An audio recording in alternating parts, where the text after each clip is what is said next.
So, as you guys were working through Flexible Day 2, did you start to sort of wonder and maybe even realize the different scenarios you can have as far as the parameter?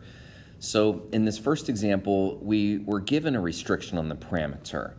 So, the scenario here is simply that you're given the restriction. Now, sometimes people want to know, well, where'd that restriction come from? Well, it was just made up, it was part of the problem.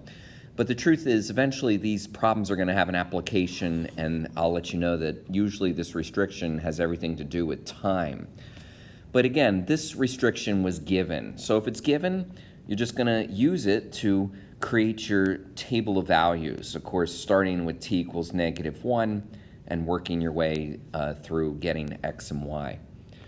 But not all restrictions are given. Some restrictions are actually assumed. When you guys were working through this second example, did you start to realize that you can only take the square root of certain t values? That's right, certain t values that are greater than or equal to 0.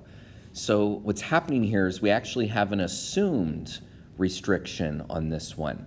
And that assumed restriction just has to do with the actual t values that are in the equation.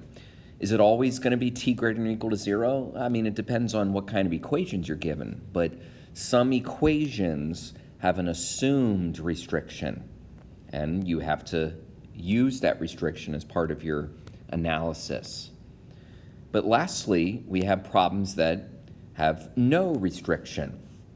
There's no restriction because none was given, and there's none that are assumed, since for a problem like this, you can basically plug in any t value you want, multiply by 2, multiply by -14. Any t value from -infinity to infinity is going to be able to work in this analysis, which is why when you end up graphing it, you should end up with lines that, well, that they go on forever.